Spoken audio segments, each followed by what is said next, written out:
Good morning. My name is Chuck Crawford. I am currently a high school science teacher at Dublin-Jerome High School, where I've been teaching within the school district for 13 years.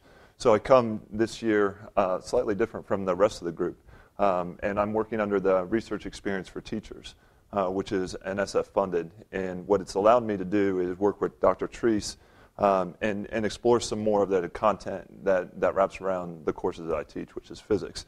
I've also taught environmental science, and I've also taught on the AP level and the International Baccalaureate level. So I come from this from a very different perspective of a classroom teacher in high schools.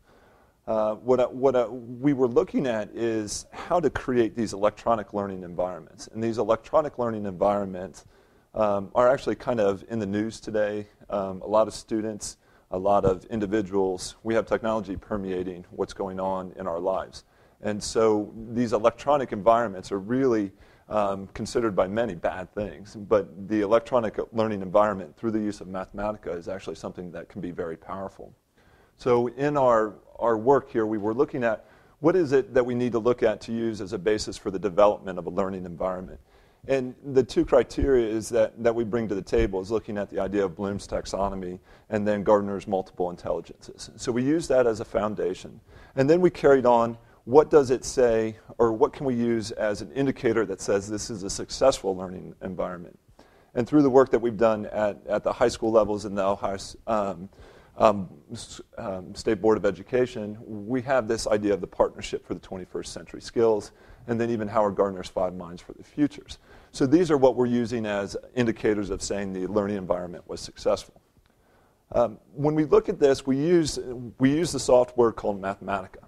And Mathematica is actually a very, very powerful piece of software that has been around for a long time, actually. The basis behind it is the core language, which is used to do many different things. This is also what drives the search or the computation engine, Wolfram Alpha, where you can get all kinds of computational data. So we looked at the core language.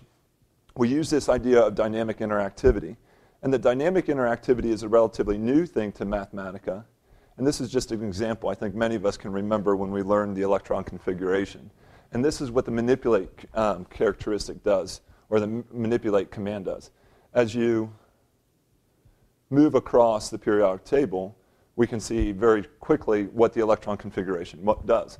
And I think for students, this is a very powerful way to visualize something that is very abstract to them. So Mathematica has allowed us to do those types of things.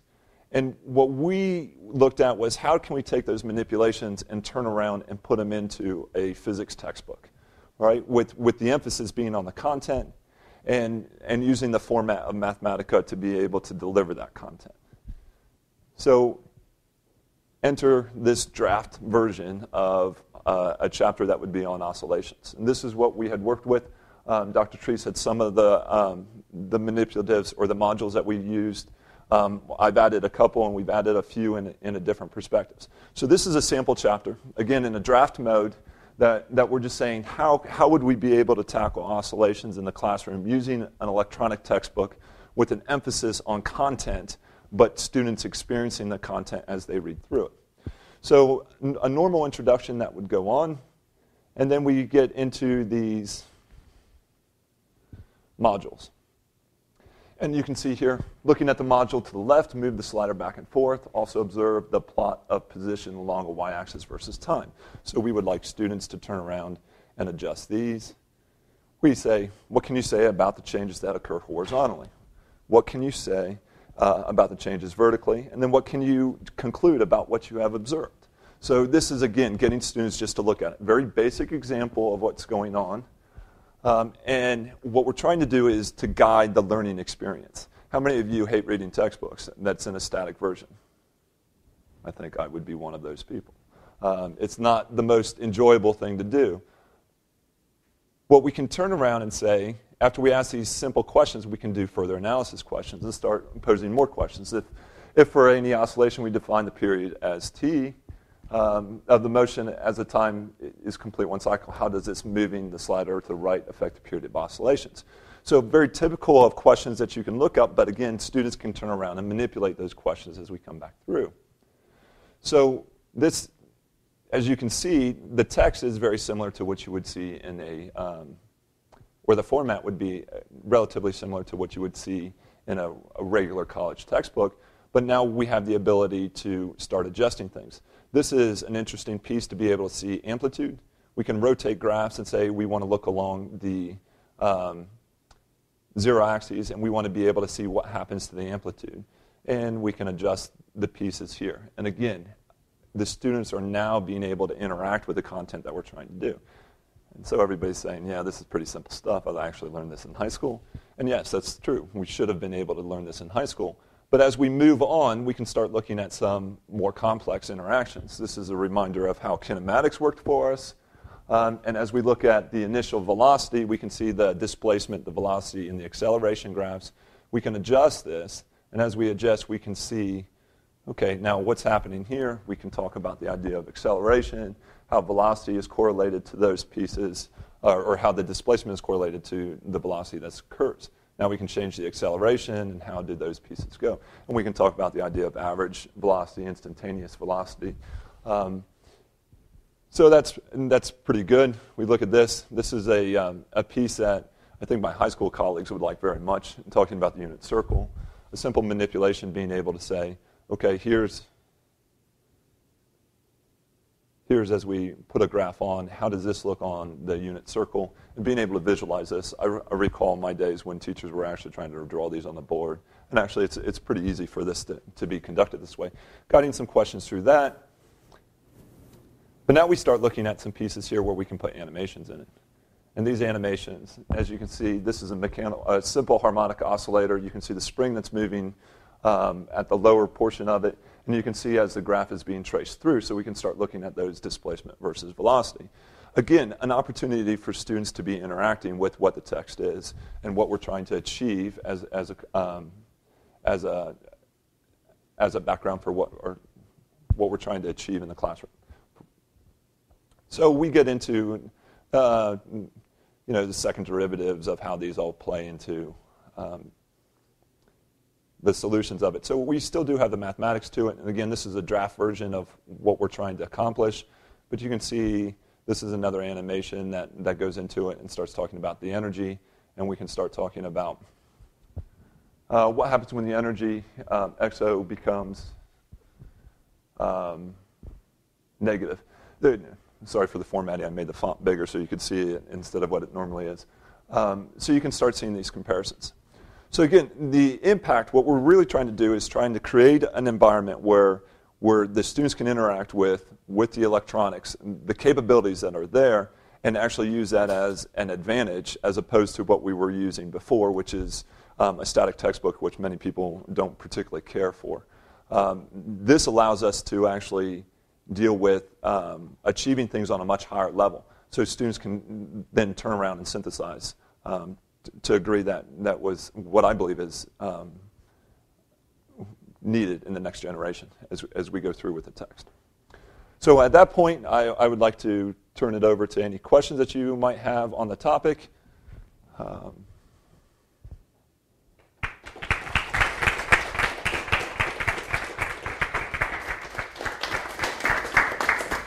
Questions for the speaker? How soon do you think things like this are going to start popping up in like ebooks, like on the Kindle or on your iPad or things like that? Well, and that's what Dr. Teresa is working on right now, and that's really where we were moving in the direction. It is based off of a calculus-based college physics course, and that's where we were going. And Dr. Teresa is currently working on that project right now. So, do you like the idea of it? Yeah, it'd be cool for like. Publishers, for ebooks, from what I can tell, the publishers are very keen to go in this direction from the discussions I've had. How it will all play out is difficult to predict, but it's pretty clear that things are going in the direction of this kind of concept. So let me pose a question back to the students that are in the audience. When you're working on something, when you're reading through a textbook and you get to a hard spot, what do? Work out an example. Work out an example. How do you know if the example is right or not? I mean, if you're going to the next step, right, I can do a sample problem in a book and say, yes, this is right, no, this isn't. But with the manipulate capabilities in the textbook, what you can do is go back to that, and you can start experimentally looking at it and observe through it and say, okay, does this follow what I believe is supposed to be accurate? Am I on the right track? And with the guided learning that can happen with this, that the instructor, without being right next to you, can help facilitate your learning process. And that's where the power of it comes. So there's I believe that when a student uses a piece like this, there's going to be less confusion. And that less confusion ends up being resulting in higher academic achievement. Which I think would be really cool. My master's is in classroom technology, and this is about the coolest piece of software I've ever seen. So I think it's very powerful. So would you try to make the code available to people who have textbooks so that they can put in their own examples? And this was a conversation that we were having. The Mathematica software, the belief is it's a shared environment. So some of those demonstrations are. This is done in Mathematica. What the final product would look like, it's not necessarily the power of it. The power, we're using it here because we think there's a power to it. In the future, it may not be as open. But you would be able to manipulate. The key is the manipulated features that exist there.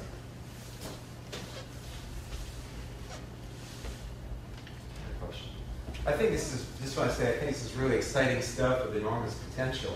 I was just curious about if there's been any documented work on student assessment using such tools. Like, for example, comparing whether if a student just read something from an ordinary textbook and then taking a test or quiz, how would that compare to if they had gone through such exercises?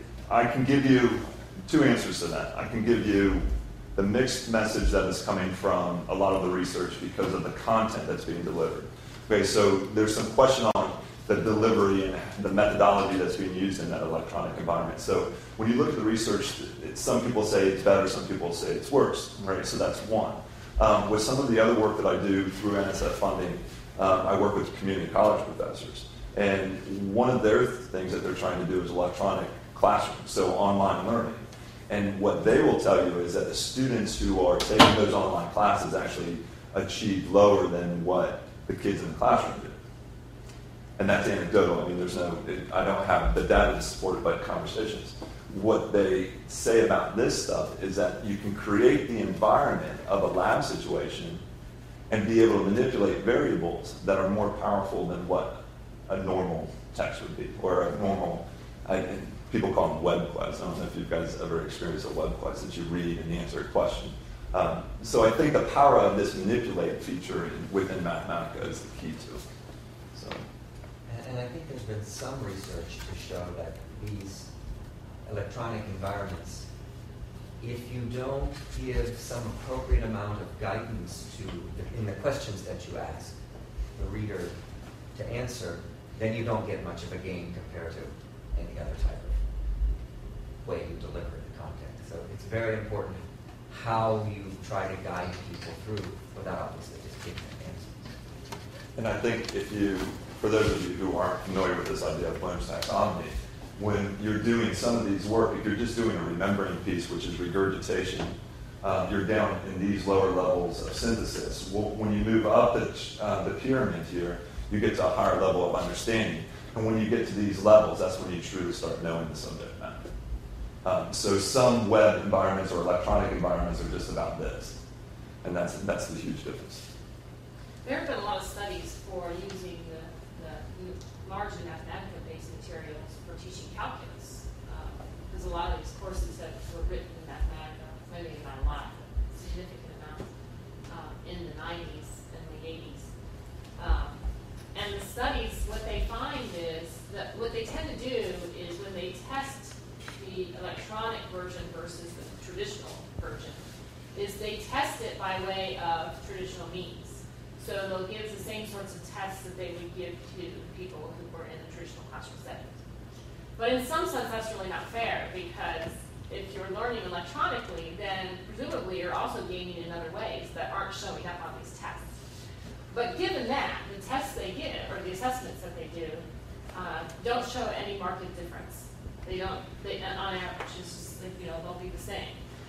But then they're not also testing the sorts of things you gain in the electronic setting. So, for example, in mathematics, because you're doing things electronically, you can get to use applications that are much more computationally complex because you're not doing it by hand anymore. But then those sorts of things are not tested as assessments. And I believe you're hitting the point of Mathematica and where it's come from. Yeah. There's more statistical knowledge in this room than I'm used to, so you guys could probably draw some correlations to it. But there's a couple pieces on TED Talks. If you're familiar with the TED, this is the idea of what is math. And posing the right questions is really important to it. Real-world math formulation, say, how does this do it? Computation is usually the key of any high school classroom, in most college classrooms. And what the gentlemen from Wolfram are saying is that we need to do less of this computation and more of 1, 2, and 4. And I think that's what you're saying, is that the electronic environments with Mathematica let them do other things and not just the computation. Yeah. And At so, least in certain settings. I mean, absolutely. certainly in mathematics, proof is important. And if you're going to become a mathematician, you need to be able to prove things. So, but you know, if it's well placed, it can be a really good thing. Yes. This question's really for Judy. The tests you mentioned, they're not measuring gains that were created in the electronic environment. No. But are they measuring any loss that isn't being, so are students that are taking these electronic environments, do they lose anything that people in the classroom in more traditional? That's what they're measuring, and That's the what answer you is should- no. Okay. They're not losing anything. So So, there's they'll nothing give them gained, these nothing tests that are the sorts of tests that you would have in the classroom setting, and the students tend to do the same. Okay, good. That's what's. So nothing is lost. But this isn't an online course. This No, is this where would they not be. use the computer, the electronic notebooks, with the teacher in the class. There's a computer lab, and students are sort of working at their own pace through these modules, and yeah. And I think what's happened with the electronic textbook, the intent is to bridge that gap between what is an electronic web class and a classroom class that is there, and try to find a meet halfway there, so you can end up getting to higher level order thinking within the classroom itself. So the students are coming in, again, it relies on students actually doing some work outside of class in the first place, which is always a problem. And I personally think the visualization component is really important. Well, and that goes to how the multiple intelligence, right? So what do we consider the multiple intelligence, and where do most of our kids fit into it? And if we say that, if we are being cognizant of those ideas, where are they? This actually combines many of the top. It allows you to go through all of these here and be able to take care and try to address those issues for our student learners. It's a different approach, and I think what universities are seeing is what we've seen in education at the high school over the last 10 years, and you're seeing students, the learner, being a little bit different than what they've been in the past. And I think that change is going to continue. And if we as instructors choose to stay in the old ways, then we're not going to educate as well as we have in the past. So we have to start thinking about it in a different way, is what it comes down to. So we can achieve higher. That's what Mathematica does. It allows us to achieve at a higher level of academic significance, at least in my opinion. Well, this is a very exciting topic, which I'm sure will continue over lunch. But maybe for now we could thank Chuck